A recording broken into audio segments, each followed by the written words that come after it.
Buddha executive coach या पुस्तकाचे जे लेखक आहेत संतोष कुमार फुलपगारे ते आपल्यासोबत आहेत. काय सांगाल सर या पुस्तकाबद्दल आम्हाला थोडक्यात सांगा आणि काय बुद्धांचं नेमकं महत्त्व आहे आयुष्यात प्रत्येकाच्या असावं काय सांगाल? मला वाटतं की हे पुस्तक हे प्रत्येक विद्यार्थी किंवा जे कॉर्पोरेटमध्ये काम करतात ते एक्झिक्युटिव्ह किंवा प्रोफेशनल लाईफ कुठल्याही क्षेत्रात असो नॉन NGO वगैरे तिथे आहेत ज्यांना आयुष्यामध्ये काय करावं याबद्दल कधी ॲम्बिग्युटी असते. तर मला वाटतं क्लॅरिटी अँड पर्पज हे फार महत्त्वाचं आहे. तर मला वाटतं ह्या पुस्तका थ्रू बुद्धांनी जे आपल्याला सांगितलं आहे की माइंड इज एव्हरीथिंग, आपलं मनच हे सर्व आहे. तर आपलं मन कसं प्युरिफाय करता येईल आणि मन प्युरिफाय केल्यानंतर आपल्यासाठी पर्पज म्हणजे आपलं गोल आयडेंटिफाय केल्यानंतर ते गोल कसं आपण अचीव केलं पाहिजे आणि तो जो मार्ग आहे बुद्धांनी जो मार्ग सांगितला की 8 फोल्ड पाथ अष्टांग मार्ग जो सांगितलेला आहे तो कसा फॉलो केला पाहिजे आणि त्या मार्गावर चालल्यानंतर आपण नेहमी आपल्या ॲक्शन्स आपल्याला रिझल्ट देतात की नाही ते सुद्धा रिव्ह्यू केलं पाहिजे आणि ते रिव्ह्यू केल्यानंतर आपण ओपन राहिलं पाहिजे की मी माझे ॲक्शन्स थोडेसे चेंज करेल. तर ॲक्शन चेंज केले तर त्याचा रिझल्ट येईल. आणि ऑन द वे बुद्धांनी सुद्धा सांगितलं आहे की आपण सेलिब्रेशन पण केलं पाहिजे. म्हणजे बुद्धांनी जरी सांगितलं की अटॅचमेंट इज हे बेसिक कॉज ऑफ सफरिंग आहे, परंतु आपण जेव्हा गोल अचीव करतो तेव्हा डिटॅच वे आपण जर त्याच्याकडे पूर्ण दृष्टीने प्रयत्न केला तर कदाचित आपण जे गोल अशक्य वाटतं ते सुद्धा आपण अचीव करू शकतो. Sir name is very interesting. तो पुस्तकाचं नाव जे आहे ना ते फार इंटरेस्टिंग आहे की बुद्धा द एक्झिक्युटिव्ह कोच जे बोललात तुम्ही पुस्तकाचं नाव आहे. तर आपण बऱ्याचदा ऐकतो की बुद्धा इज अ टीचर पण तुम्ही हे नाव देण्यामागे बुद्धांना एक्झिक्युटिव्ह कोच हे म्हणण्यामागचं किंवा ही पदवी देण्यामागचं तुम्हाला काय वाटतं, काय कारण असं याच्यावर का? एक्झिक्युटिव्ह कोच हा जो कन्सेप्ट आहे ना वेस्टर्न वर्ल्डमध्ये म्हणजे अमेरिका किंवा युरोपमध्ये फार वेल इस्टॅब्लिश आहे. तिथले जे मोठे CEOज आणि मोठ्या कंपन्या आहेत त्यामध्ये एक्झिक्युटिव्ह कोचिंग ही फार प्रकारे ऑलरेडी इस्टॅब्लिश झालेली आहे. भारतामध्ये हा प्रकार अजून थोडा इव्हॉल्व होतो आहे. आणि एक्झिक्युटिव्ह कोचिंग हा जो प्रकार शिक्षक किंवा टीचरपेक्षा वेगळा असा आहे की शिक्षकाला किंवा टीचरला त्या सब्जेक्टचं पूर्ण नॉलेज असेल तरच तुम्ही त्याबद्दल सोल्युशन देऊ शकता.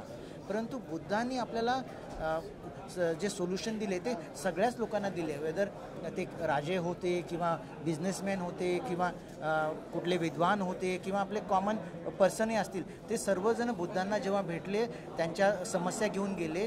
बुद्ध कदाचित त्या फील्डचे ते मास्टर नसतील, परंतु बुद्धांनी जी पद्धत अवलंबली ती जी पद्धत होती की त्यांना राईट प्रश्न विचारले. जे प्रश्न विचारल्यामुळे त्यांचं मनातले ज्या काही अशंका वगैरे होत्या त्या सगळ्या थोड्या दूर झाल्या आणि मन जितकं आपलं प्युअर होईल जितकं क्लिअर होईल आपल्याला स्वतःलाच पॉसिबिलिटी दिसायला लागतात, आपल्या स्वतःला सोल्युशन दिसतात.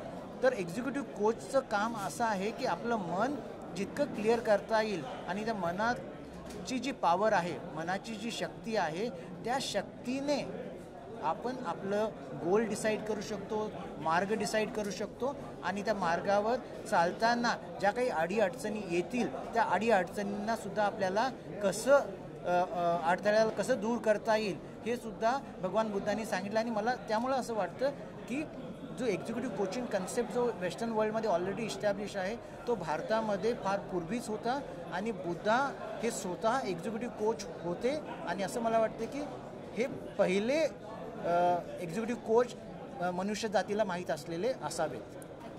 तुम्हाला का वाटलं की या विषयावरचं पुस्तक आपण लिहायला हवं, हे का करावं असं वाटतं? थोडंसं मी माझा बॅकग्राऊंड देतो की मी MBA IIM अहमदाबादमधनं केलेलं आहे. त्यानंतर माझी PhD IIM मुंबईमधनं झालेली आहे आणि मी कॉर्पोरेटमध्ये मागच्या 20 वर्षावर काम करत आहे. तर या वेळेमध्ये मी बऱ्याचशा वेगवेगळ्या बिझनेसेसमध्ये काम केलेलं आहे, वेगवेगळ्या लीडर्ससोबत काम केलेलं आहे. आणि मला हे लक्षात आलं की जे लीडर्स इफेक्टिव्ह असतात आणि जे लीडर्स जास्त इफेक्टिव्ह नसतात त्यामध्ये जो फरक आहे तो हा एक्झिक्युटिव्ह कोचिंगचा फरक आहे. जे इफेक्टिव्ह लीडर्स आहेत त्यांना बऱ्याच लीडर्सला एक्झिक्युटिव्ह कोचेस कंपनी प्रोव्हाइड करते आणि एक्झिक्युटिव्ह कोच काही त्यांचं स्वतःचं काम स्वतःकडे घेत नाहीत. हे लीडर स्वतःच काम करतात, परंतु लीडरला बऱ्याच पॉसिबिलिटीज असतात, बरेच गोष्टी डिसाईड करायच्या असतात. तर तो जो निर्णय घ्यायचा असतो योग्य वेळी योग्य निर्णय घेणं हे लीडरला कळतं आलं पाहिजे. लीडरची सर्वात महत्त्वाची क्वालिटी आहे की योग्य वेळी योग्य निर्णय घेणं. आणि मला वाटतं एक्झिक्युटिव्ह कोच त्यांना ह्या गोष्टीसाठी फार प्रकारे मदत करतं, कारण त्यांचं मन ते क्लिअर करतात by asking them the right questions. Target audience काय आहे तुमचा? या पुस्तकाचा टार्गेट ऑडियन्स हे विद्यार्थी आहेत ज्यांना आपला मार्ग निवडायचा आहे, कुठल्या क्षेत्रात जावं आणि त्या क्षेत्रात जाण्यासाठी मला कशा प्रकारे मेहनत केली पाहिजे. विद्यार्थ्याव्यतिरिक्त कॉर्पोरेटमधले जे अर्ली स्टेजवाले एक्झिक्युटिव्ह असतील किंवा मिड लेवलला एक्झिक्युटिव्ह असतील किंवा सिनियर लेवलला एक्झिक्युटिव्ह असतील, ज्यांना असं वाटतं की मला काहीतरी वेगळं करायचं आहे किंवा मला माझं ध्येय साध्य करायचं आहे, परंतु ते ध्येय जे आहे तेच माझं क्लिअर नाही आणि ते ध्येय क्लिअर आणण्यासाठी आणि त्यासाठी जो मार्ग निवडायचा आहे तो मार्ग निवडून त्याच्यावर वॉक करून सक्सेस मिळवणं ज्याला गरज आहे. आणि मला असं वाटतं विद्यार्थी असतील, कॉर्पोरेटचे एक्झिक्युटिव्ह असतील किंवा इतर क्षेत्रामधले जे एक्झिक्युटिव्ह असतील त्यांनासुद्धा हे पुस्तक फार उपयोगी पडेल. तर शेवटचा प्रश्न आहे, या पुस्तकाचा अनुवाद झाला आहे का आणि नसेल झाला तर तुम्ही यापुढे करणार आहात का? सध्या पुस्तकाचा अनुवाद झालेला नाही आहे, परंतु पुढच्या 1 ते 2 महिन्यात माझा प्रयत्न आहे की हे मराठी आणि हिंदीमध्ये अनुवाद करावा.